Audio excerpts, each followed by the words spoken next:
Welcome in to season 2 of the Players Lounge, sponsored by Heels4Life. Players Lounge is brought to you by Heels4Life, and you know that's a collective, the official collective for North Carolina football, providing NIL opportunities to all the football student athletes while getting them engaged in the community with local and regional nonprofits. Make sure you check out the website. Graham Boone's done yeoman's work getting that website going, heels4life.org. Learn about subscriptions, where you can have access to exclusive player content, memorabilia, and VIP experiences. And if you're watching this on the Inside Carolina YouTube channel, I'm Tommy Ashley. That's Taylor Viplis, but we all came to talk to Mr. Drake Maye. What's going on, Drake?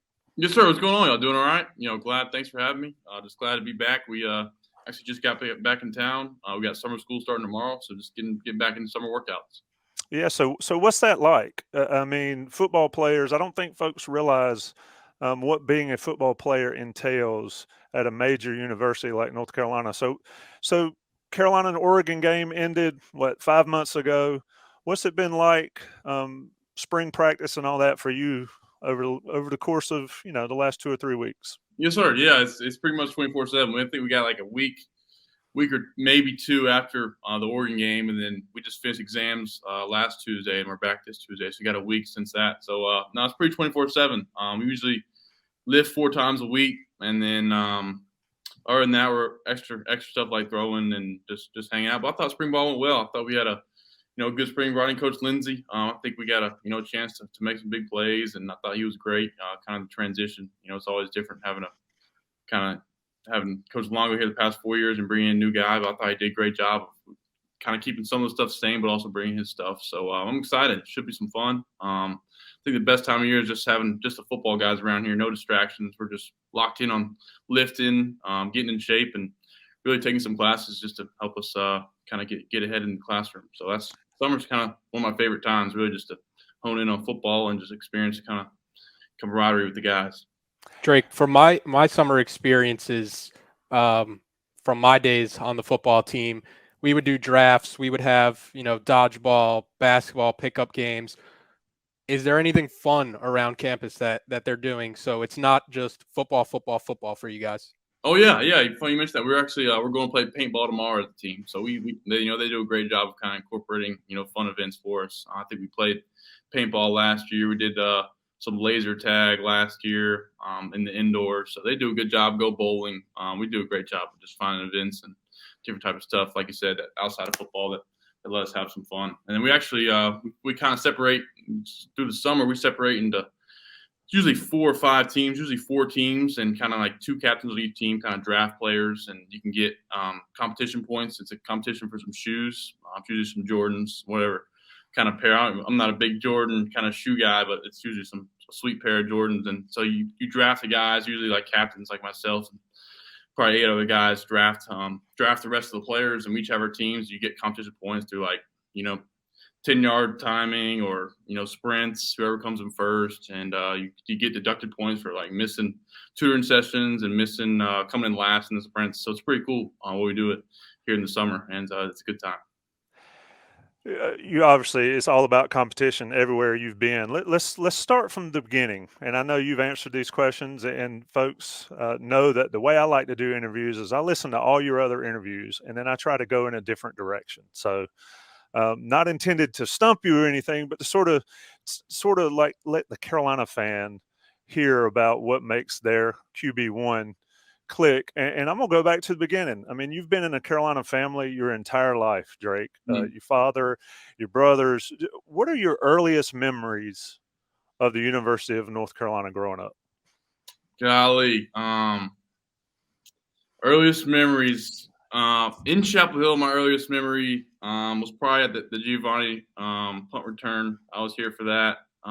Also coming to games, when Luke was getting recruited. One of my earliest memories in the basketball gym was I was a ball boy in the UNC Duke game when Luke was like maybe a junior or senior. But earlier than that, I was coming to games when I was 5 and 6 years old with the heel print on my cheek, and with my brothers, and just in the backyard wearing Carolina jerseys. We used to always, my mom has school book pictures, and we're all wearing Carolina either jerseys or shirts. So it's just growing up it was what kind of part of the culture in our family, just having North Carolina on really.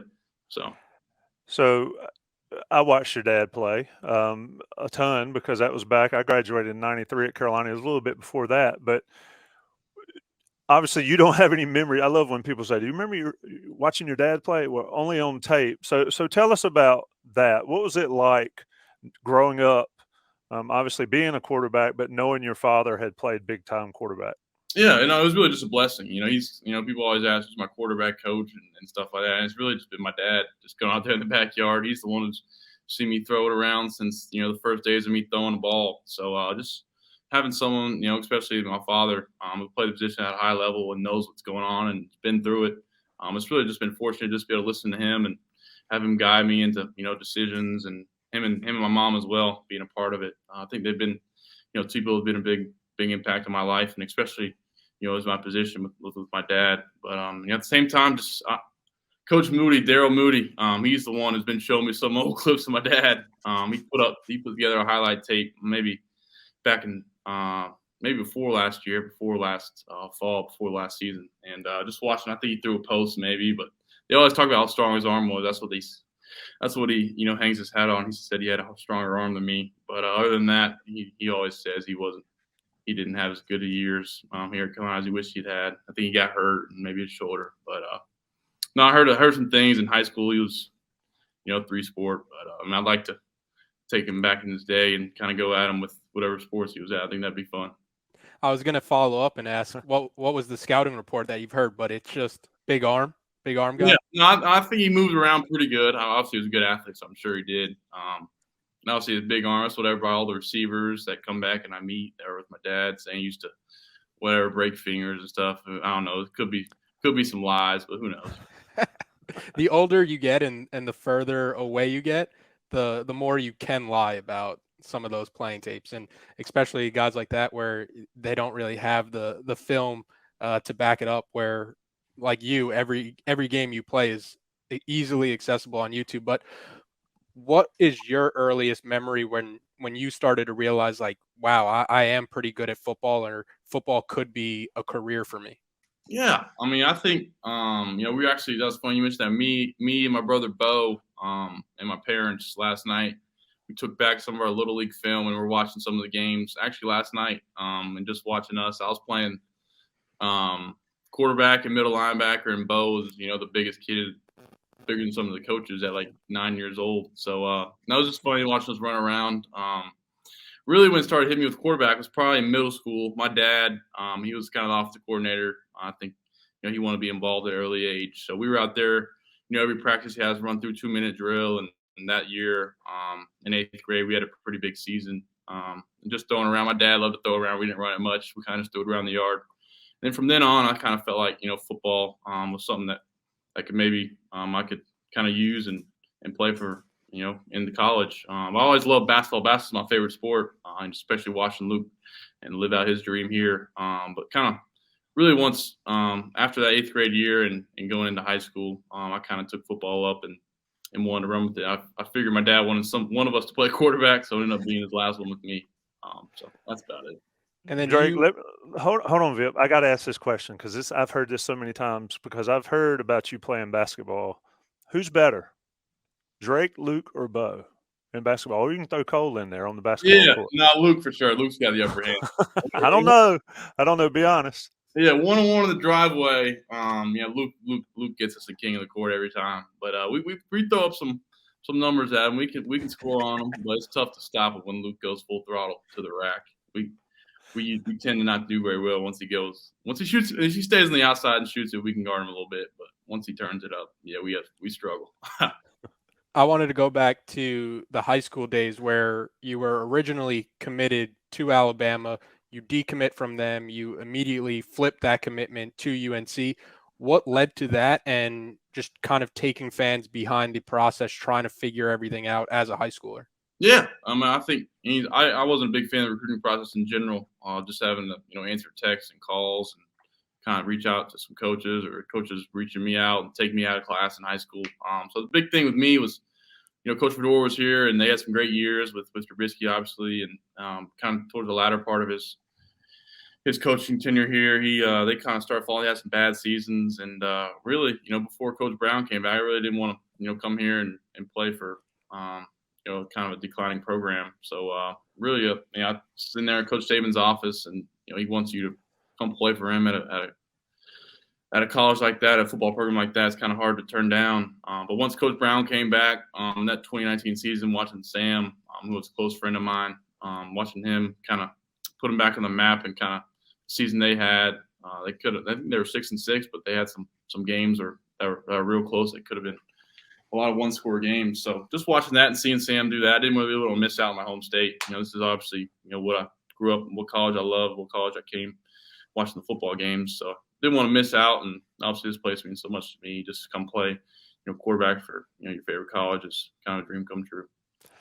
Do you think, and I'm from North Carolina too, went to UNC, got a family full of that. Do you think people understand being from North Carolina, wanting to be a part of the University of North Carolina? Do you think folks get that like they should? Yeah, I think that's a good question. I really think I think the ones that get it are the ones that either have other family members or dads or moms that were part of Carolina. I think the ones that kind of become Carolina fans through favorite players and favorite stuff don't really get it. But I think the true kind of blue bloods and Carolina blue kind of fans, I think, really get it because it's special kind of the family here, just the people. Like I always said, the people make the place. It's really the people here. You were born into Carolina. You come to Carolina as Mark's son or Luke's brother. What was the process like for you creating your own legacy and trying to get out of the shadow that your family had kind of casted in front of you? Yeah, I think it's a lot of people kind of talk about it as in a bad way. I think it's really it's allowed me to kind of gain some early popularity just from having my dad and my brother be big time Carolina people. So I think at a certain point it gets annoying when you come around and nobody knows your name and they just say that's Luke's little brother, and rarely people say Mark's son. I don't think they really people Tommy's age. Yeah, exactly. Yeah, exactly. Oh, come on, man. Yeah, that's all I say. I used to watch your dad play here, but I was really not till I'll probably say middle of last season or maybe even after this, probably in 2023, really people started kind of recognize me and on campus. And I haven't been with Luke much, kind of walking around here or in public because he's over in Spain playing. But I'm sure Luke would still get the main popularity with the basketball. But no, it's been cool kind of seeing how fast things happen. From going from last year and not even know if I'll be the starter to where I'm at now. It all happens so fast. Just got to know to enjoy it. But it's been pretty cool. Yeah, I've already asked you that question. I already said I saw your dad play. So yeah, call me old. Appreciate it, Vip. I will remember that next time. Drake, obviously athletic family, parents, brothers. What's the best piece of advice that you got from either a brother or a parent when you were entering into Carolina or sort of entering into young adulthood or young man, early manhood? Yeah, I think the big thing that my parents always told me is just focus on yourself and focus on, whether it's your craft or you in the classroom. Don't worry about, what other people think or what other people are saying or what other people are doing, especially, in a competition battle. Just worry about what I can do to better myself that day. I think that's the big thing, kind of my time here. Not to worry about the outside noise and just, focus on myself and, what I can do to get better today, whether it's on the field or in the film room, and not just kind of whether it's social media or just what other people are saying around, the locker room. Just, kind of focus in on, what you believe and realize that, all this work you put in is going to pay off someday. So. All right. What was the welcome to college moment for you? Both, both on and off the field. When did you realize that I'm not in high school, I'm not at home anymore? Yeah. Probably we lived over in Rams, kind of off the field. The kind of welcome to college moment was just kind of having to walk to the facility. We had to walk up the big hill. I don't know if you know from where the Dean Dome is at to get to like the field hockey, walk up that big hill, just walking up that big hill for practice, at 6:30, we had meetings in the morning, 6:30 a.m., walking up that hill like 5:45, and just having to do that over and over again. And walking home from class, having to go down that, it's like a 20 or 30-minute walk.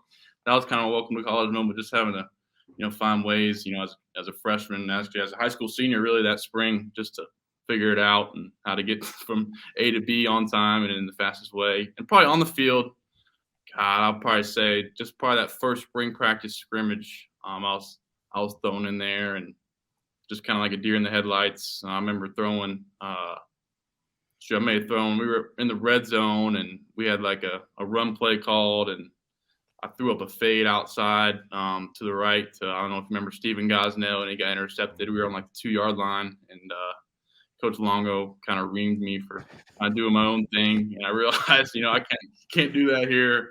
Like in high school, I used to throw up a fade on a run play like it was nothing. But probably that was my two kind of welcome to college moments of realizing, I gotta stick to the script and can't just do my own thing like it's high school anymore.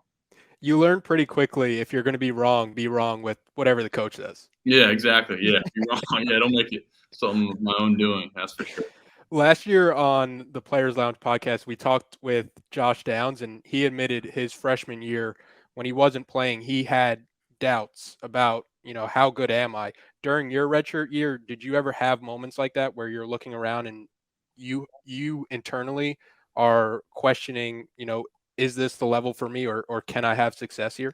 Yeah, that's a great point. I think we, sometimes when you don't play right away, any college player will tell you they go through doubts of, do I have it, or can I play here, or am I talented enough to play at this level?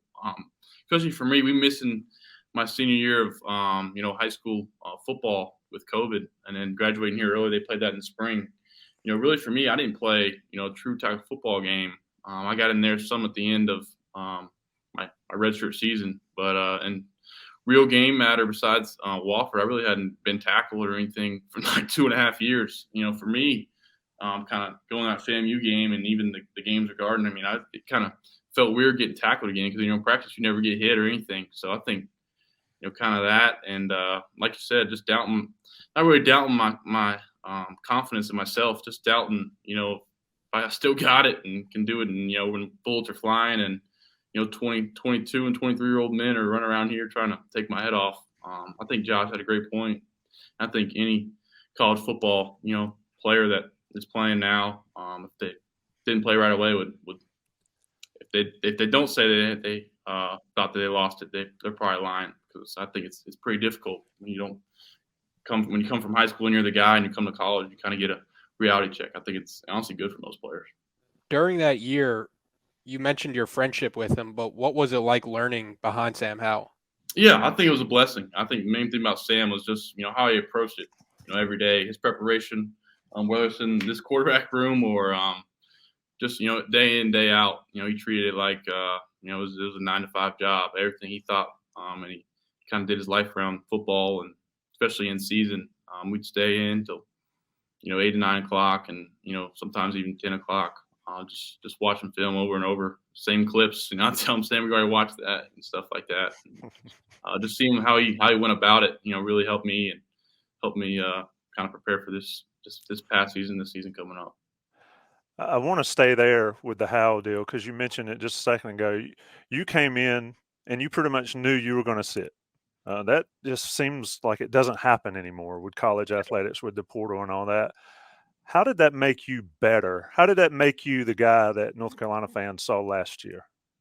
Yeah, I think the primary thing I'd say is kind of made me hungry. Kind of made me kind of want to work back for getting to where Sam was at, seeing the way people treated him around campus, seeing him kind of not only the popularity he got, but just kind of the extra being the quarterback in any college. The kind of not just the fame, but just the way that Sam has so many opportunities he's had, and the way that he's gotten to kind of change his family's life and just people around him. I think that's the main thing, just having something that I want to strive for and be able to reach again, instead of just in high school being the guy. I started my sophomore year, so kind of having 3 years of that, you get used to just in that position, and then having to work towards that and kind of start over is something that kind of I carried with me and wanted to get back to. I remember doing videos about Sam Howell when he was the quarterback, and I was saying he was the best quarterback in school history. And then you step into the role, you play 1 or 2 games, and then I'm already saying you're the best quarterback in school history. Have you had time to reflect on the numbers you put up in your first season where you set the school record for single season passing yards and you tie somebody like Sam Howell with passing touchdowns? Yeah, I mean, I don't think 1 year of me playing is on the level of Sam's 3 years. Just what he did here was incredible, and it was awesome to see it in firsthand. Being with him every day, and being with him on game days, see how he did it. He's just, especially that last year, what he did on the ground was most impressive to me. How he ran the ball and just kind of really did whatever he could to try to get wins in the win column. But I think you're generous to say that about. I think that's a stretch, especially with obviously Mitch had his phenomenal year here, and what Sam did this past 3 years. I'm honored to be in the same conversation if I ever get there. But I think we got a big year coming up. I'm excited to kind of get the guys back out there. I was thinking about spring football. You kind of get that taste of what football season's like, and you have to do a whole summer of workouts and running conditioning. That kind of is not too fun, and you kind of miss the football part, and you want it to come soon. So. When you look at your accomplishments and people, you've talked to people, you've done these interviews, and they've listed them off and all that. And we're not going to do it because everybody watching knows them. But let me ask you, as far as the hype and all, how difficult is it, or is it, to be just a normal student at Carolina? And what I asked there is, I always try to tell people that these guys are just normal college-age kids that have a great talent. Some have a greater talent than others. What's it like trying to be a normal college student at Carolina for you? Yes, sir. I think Carolina is one of the better places at it. Oftentimes, really the only thing around campus is you'll see groups of people kind of lower, kind of murmuring or chattering. I'm even saying, is that Drake? And really, like you said, we're just normal people. I'd rather them say, "What's up, Drake?" or "How's your day?" or "Good luck this Saturday," instead just kind of quietly, saying sly remarks on the side and kind of whispering to their friends. I think that's the big thing. Just realizing that we're just normal people, and we'd rather have a conversation with you than just kind of be a whatever idolized or person on campus. We're just another student, just like y'all, taking the same classes y'all are. Just happen to play, on the football team in a brighter light on national television. And that's about it. I think that's a good point you make. We're just normal people. Also, we oftentimes try to tell each other and tell Luke. Sometimes you see little kids coming up to you acting like all they wanted. I had some kids saying all they wanted was a Drake Maye jersey for Christmas. That stuff it makes your day and just really puts it in perspective. But that at the same time, those kids like as a college student on campus, other than the athletes, just realizing that we're just like you said, just the same students and just want to have a conversation is the big thing. Yeah, that's interesting. Now let's sort of turn towards this year. You've referenced it, summer workouts and all that. Getting back into football, Coach Longo left. Mac has discussed, or Coach Mac Brown discussed your role in wanting to be, not necessarily wanting to be a part of the offensive coordinator search, but you had a little bit of a say-so, and you wanted a teacher because what lies ahead. You've talked about working on footwork and being taught. Just sort of expound on that. Tell us more about why it's so important for you to be taught. And then we'll get into Coach Lindsey and Coach Christensen and their role in that. But what does Drake Maye want to be taught about as far as quarterback? Yes, sir. I think the big thing is that I'm a 20-year-old kid who's had 1 year of playing experience. I just trying to soak up kind of all the knowledge I can get, especially from a different coordinator coming in. He could say different things or have different opinions on certain aspects. Just I think a big part of it is learn the defense, learn defensives, learn different coverages or different blitz, or the way the last 4 games, how they treated me and the offense differently than the first 8 or 9 games we played, and just how those teams are looking to attack me and what I could kind of learn and gain a knowledge about defenses trying to mix up things or disguise stuff. And at the same time, like I said, you mentioned footwork. Me and you mentioned Coach Christensen. We're in there watching old tapes of, Tom Brady and Peyton Manning doing, simple footwork drops and simple drills just to master little things and being consistent, being, having the same throwing mechanics and having your feet in the same spot every time. That's the main thing I got from kind of those two people. Watching those two guys, every throw and, every drill, their feet and their bodies in the same place. And sometimes you can translate that to mine. I'm in a different spot, stuff like that. I don't want to get on a long tangent, but just some stuff like that. How do you go about seeing things on film to then being able to translate it to the field? Like, how is that process for you? Yeah, I think it's really tough. It's hard to kind of simulate what it's like in game when bullets are flying and people are out to hit you. I mean, you can have all the bags and the cones out there, but in reality, it's hard to, like I said, replicate what it's like in a game when you have to make instant read or instant in time reads and make decisions, split decisions with, first downs on the line. It's hard to replicate, 3rd and 8 down there in the AC Championship in Charlotte against, Clemson when they're dropping 8 and you got some concepts going. You can't replicate that out there, in indoor. You can't do it. So just trying to find, ways to maybe separate it, whether it's do footwork here, then do progressions here and different drills, I think is the best way to do it, in my opinion. And, at the same time, not getting too, off track of, what, kind of the fundamentals, what gets you there. Oftentimes people try to, drill kind of the off-platform throws and the difficult stuff. When in reality, the stuff that's gonna make the difference is the easy 5-yard outs or 12-yard curls. Just with somebody on them, accuracy. So they don't look as cool though. Yeah, exactly. Yeah, the highlight plays are what people get, but really, kind of the easy ones are the ones that I'll be mad at myself for. Yeah, that's perfect. We're talking to Drake Maye, Players Lounge, Season 2, Heels for Life, and heels4life.org. Check them out. North Carolina's NIL collective. Drake, you sort of mentioned the Clemson play. As a quarterback, especially, Mac always talked about how you're harder on yourself than anybody possibly can. How much do you remember specifically about each game? Are you one of those guys that can recite every play from every game? How's that work inside your mind when you're going back through your past season? Yeah, that's a good point. I always see, like I said, videos of, I think one of the best ones they always have is Sean McVay is relaying kind of information from like 5 years ago on like a 1st and 10 touchdown pass on the 20-yard line in the 3rd quarter or something like that. I'm not as into it as that. Usually kind of what sticks with me is the kind of the bad plays or the plays that change the game that I could have done a better job. And know I either missed a throw or kind of made the wrong threw to the wrong guy, or could have changed the protection here, or could have changed the play. I think that's the main things with me. Just kind of the plays that haunt you, and you realize at the end of the game, kind of 1 or 2 plays that could have been a difference are the ones that kind of stick with me, rather than whether it's a touchdown throw or here or there. Like I said, kind of the difficult ones that are tough to swallow are always the ones that stick with me, and probably a lot of other. All right, so let me ask you about 3 plays that stood out to me. Obviously, you had a ton, threw for a lot of touchdowns, a lot of yards. But right out of the gate, the throw to J.J. Jones at App State, rolling left, flip your hips, and hit him in stride for the score. I believe App was up 7-0.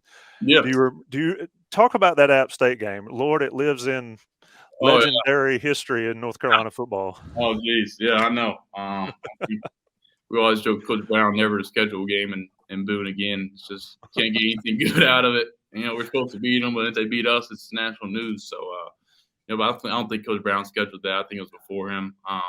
Yeah, but we were in bunch set there. I remember we were in a bunch set to the left, and we had a play. It's basically a corner snag play, and you kind of see leverage on the. I think the corner ended up taking the bait underneath, and JJ ended up coming over top. But that App State game in general, kind of like you said, you're a welcome to college football moment. That was kind of in that season, kind of I think welcome to the college season this year for anybody watching that game. I think the score ended up being higher than the basketball score or something like that.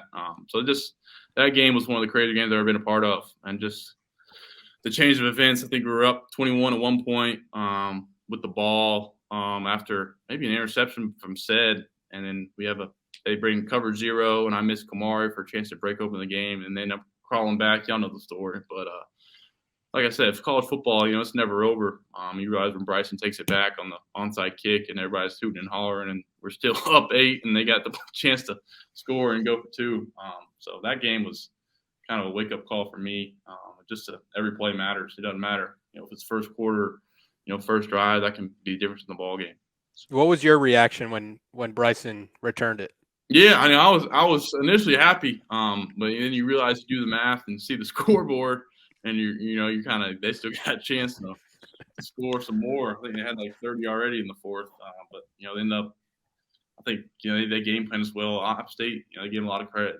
Their offense had it going, and we just had an opportunity. I think we had a chance as an offense to put that game away. That's what makes me mad. It shouldn't have been that close anyway, and we put a lot of pressure on the defense. So. That is definitely QB1. What Vip didn't say is he almost killed me at that game because I was in the end zone in the bleachers and this hand reaches up and grabs me and almost pulls me over onto the field. I'd have been in the hospital, man. But yeah. that was an epic environment, that's for sure. It was. I was telling some people the other day, it was like 9 a.m. or 9:30. We were walking in there and their whole student section, their whole side is packed, waiting for that game at noon. So that was pretty cool to see. Yeah, you gotta love college football. Let's turn to Wake Forest. You made a throw, you scramble around, you scramble right, then back left, and then throw basically down the middle of the field. I think J.J. Jones again. Jason Staples on Inside Carolina, our Inside Carolina, called it the filthiest throw from a quarterback in 2022. Period.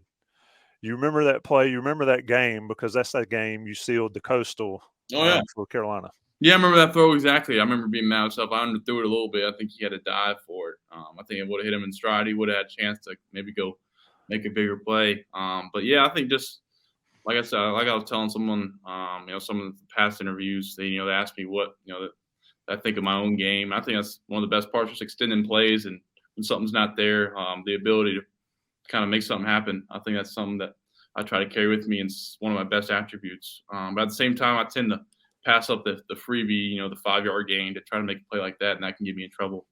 But that game with Wake, that was probably the highlight of the season. What a game! I know Sam Harmon well. I grew up playing Pee Wee football with him, so not just the battles between me and him, but the teams and kind of the end of the game. Another nail biter and a chance for us to put it away again, having to settle for a field goal in the red zone. So just a great college football game, and celebrating out someone else's locker room is a pretty cool feeling.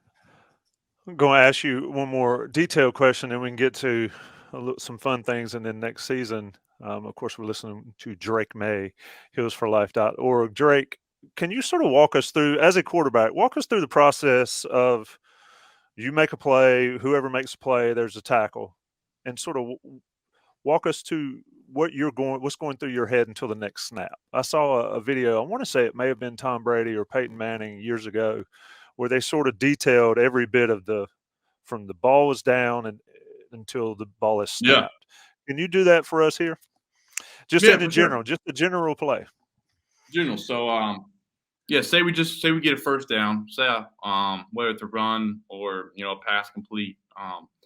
My eyes, right off the bat, they go to the coordinator who'll be signaling the play. So from there, you get the play, basically get everybody lined up. So after I get the call, get everybody lined up. Tell whether it's the run play or protection to the O-line, make sure the O-line hears it, make sure the running back hears it, and if the tight end's kind of in the core, make sure the tight end hears it.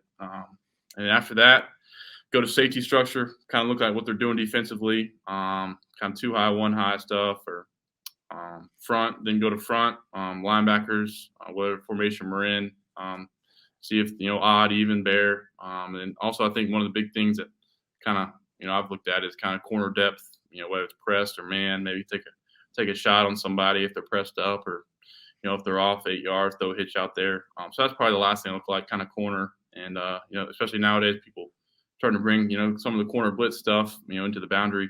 Take a look at some of that. And at the end of the day, make sure everybody's lined up. Like I said, take a look at the defense. And then from there, just play football. Take what they give you and hurt them where they're not. It's not as easy as it's said, but it's not pressing X and throwing to the wide receiver on the Xbox. Exactly.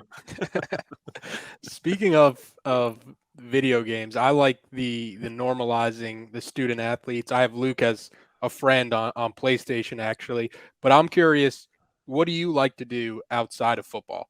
Yeah.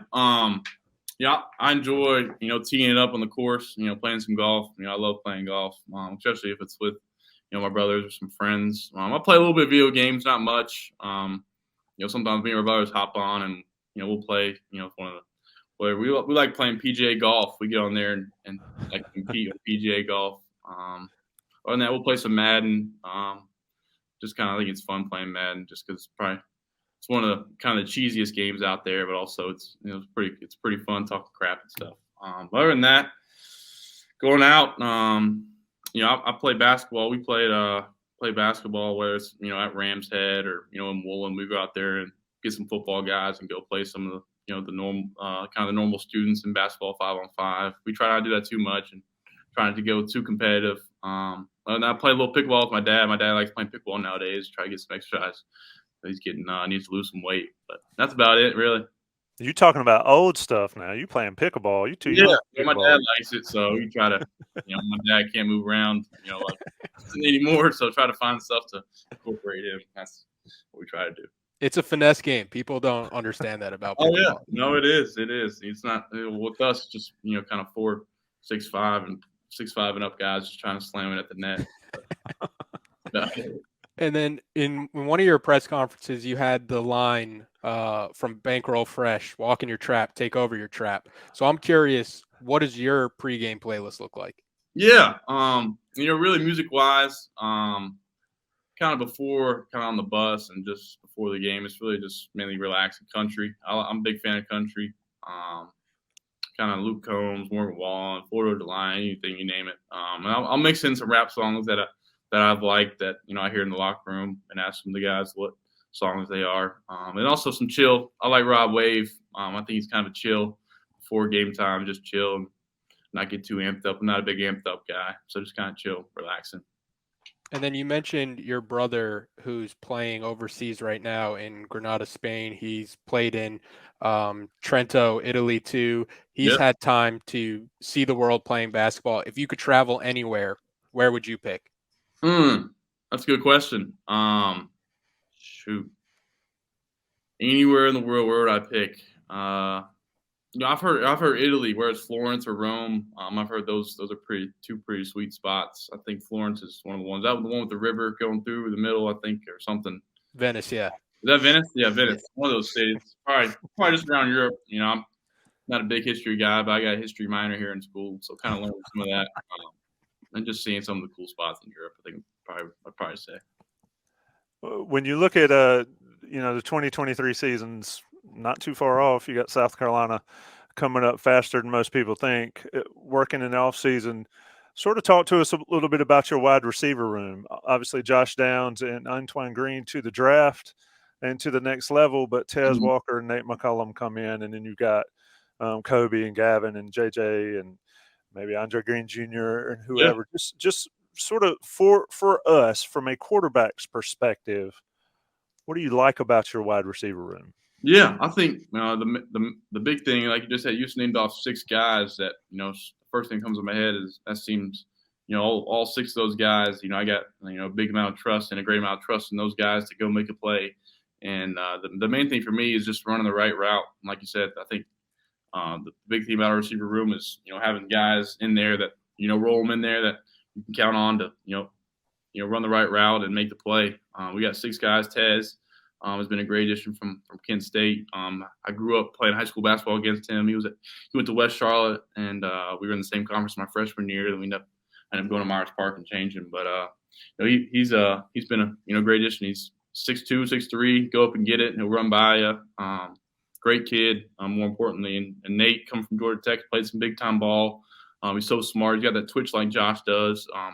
He'll be a great addition in the slot. And like I said, we already got 4 guys here that have made some plays and been some key contributors to games. Last year we didn't have Antoine or Josh. Gavin and Kobe, JJ, they all 3 had some big-time games and scored some touchdowns and guys that I'm already confident in. So just adding to that repertoire we already have and bringing in those 2 guys should be some fun. not even to mention our tight end room, which I think is the best in the country. So just having that, I think we got a good array of guys to throw to. We just got to do my job and give it to them, let them make the play. Hey, when you have those type talents, I mean, it makes it easier. Yeah. Tez Walker, I think Max said nobody can cover him. I mean, nobody's got the speed. Talking about Nate, and I want to ask this because most people will look at Carolina from the outside and say, well, Josh Downs moved on, and that's a huge loss, and it is. But just sort of speak to what Nate McCollum brings. You mentioned the twitch.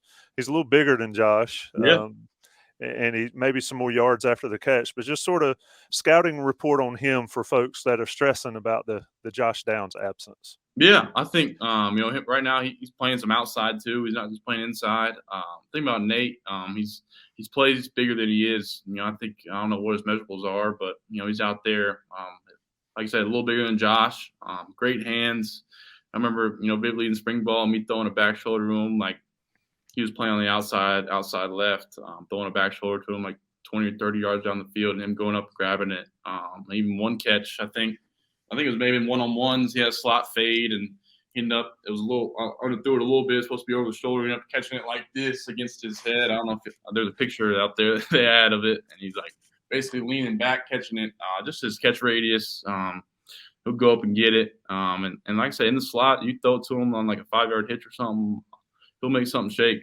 He's got, kind of a smart kid too. He played baseball. I think he went to Georgia Tech originally. He plays two-way, center field where he said. So played a lot of different sports. He got that twitch, and I think he had the highest grade overall in kind of our lifting kind of composition where they do speed and power and kind of velocity. I think he had the highest one and out of the whole team. So that gives you a little bit of insight to Nate.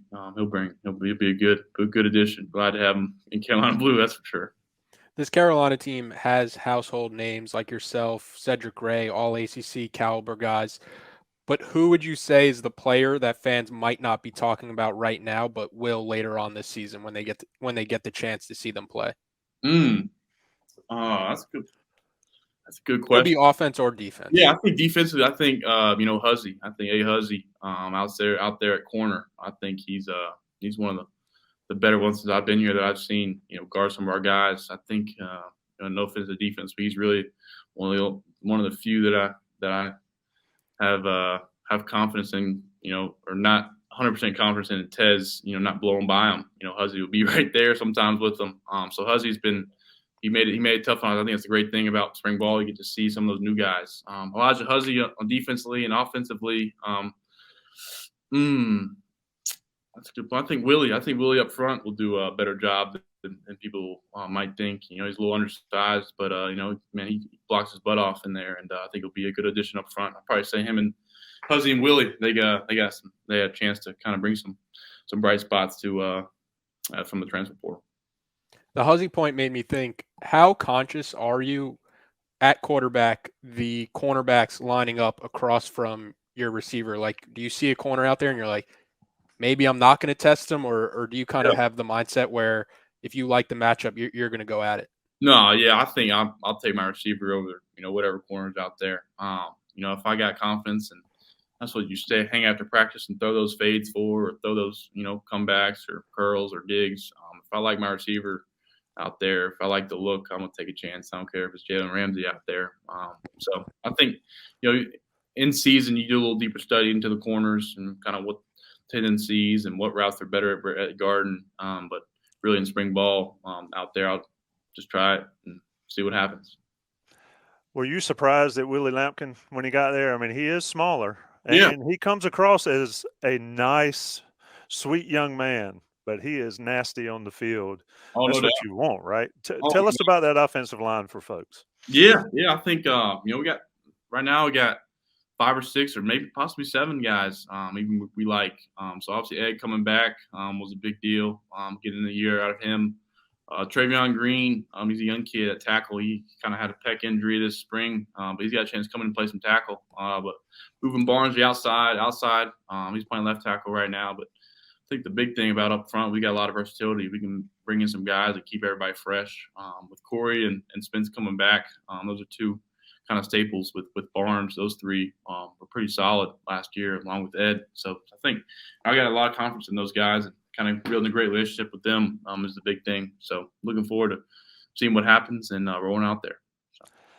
I think one of the things, quarterbacks always want to make sure their guys are taken care of and all, and you've done well with that. Last question for you, Drake. I got to ask the defensive question because obviously you see them every day. Yep. And the question in spring, right, is the offense really good and the defense really bad, or vice versa? What have you seen from Gene Chizik and the defense, specifically maybe the defensive line, that should excite folks going into 2023? Yeah, I think the big thing with Coach Chizik is he's one of my favorite coaches I've been around. I think having a year under his belt and kind of getting defense handled and getting the personnel handled, I think fans and I think I won't be surprised because I've seen it in practice, but I think fans and Carolina fans will be really impressed with what they bring coming September. They got some good players. They got all the talent in the world over there, and I think they're starting to kind of click and kind of those plays, our go-to plays that used to be kind of plays that we knew were going to get a first down or get a big gain. You're starting to see those dwindle. It's kind of making it tough for me, and I'm glad because we're going to face adversity during the season. So seeing Coach Chizik and them kind of bring it all together, and they're packaging some new stuff, some new adjustments, some new kind of blitzes, and all the above.